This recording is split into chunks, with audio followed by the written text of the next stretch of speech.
Speed and velocity can be viewed as interchangeable in everyday life terms, but in science terms they differ. The major difference between the two is that a speed is a scalar quantity, while velocity is a vector quantity. Speed is a measure of how fast an object is traveling, not including its direction. Acceleration is a measure of the speed of an object and the direction it is traveling towards, or the rate of change of an object's velocity. There are many different types of acceleration. One type of acceleration is increasing speed. An example of increasing speed is when a car speeds up at a green light. Another type of acceleration is decreasing speed. An example of decreasing speed is when a car slows down at a red light. Another type of acceleration is changing direction. An example of that is when a car takes a turn, which can be at a constant speed. We think that if a car is released from a higher point, then it would gather more speed and acceleration, then it would go faster rather than being released from a lower point. The reason for this is because the more space the car has to travel, the faster it will go. The purpose of this lab was to find the acceleration and speed of the car from different points.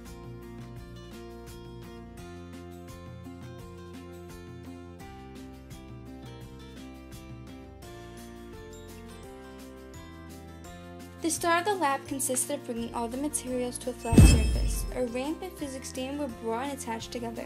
Next, photogate A and photogate B were put onto the ramp. Photogate B started off on the 10 cm mark and was pushed down every 10 cm, while photogate A stayed near the top of the ramp. The photogates are put to capture the time of the car reaching the bottom. Finally, the car was placed at the top of the ramp and was released. The time was recorded, and then photogate B was pushed down 10 cm. This process was continued for another 7 times. When finished, the calculations were done to find the speed of the car at every position. The control variables were the car and ramp. The independent variable is the photogate because the distance changes, and the dependent variable is the time and speed of the car.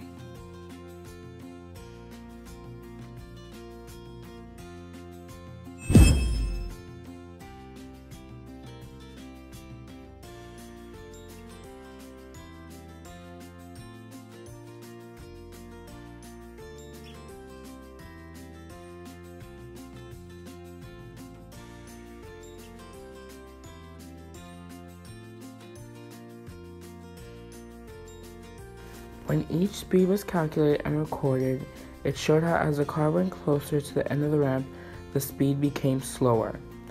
This is because when the car was measured from 10 centimeters, it had a longer distance to travel, and due to the point being on the steep of the ramp, it gave more of a gravitational force and resulted to more acceleration.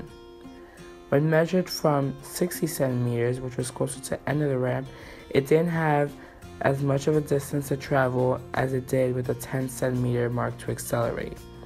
This shows how when the car has a longer distance to travel, it gathers more speed and acceleration.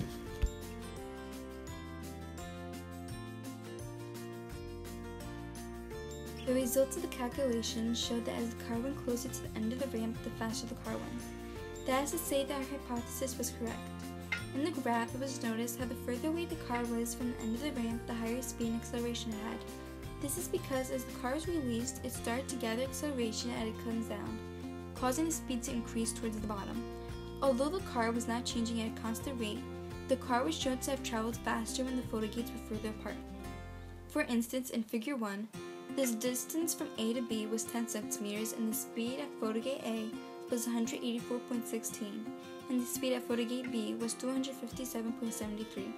When the distance was at 50 centimeters, the speed of the car at photogate A was at 888.9, and the speed at photogate B was 2183.40.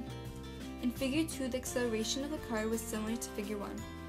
Figure 2 showed how the acceleration was increasing. The sources of error that could have taken place during the lab were that the car hit the end of the ramp, and as it bounced back, it went through the photogate, and another source of error could have been that the photogate has glitched.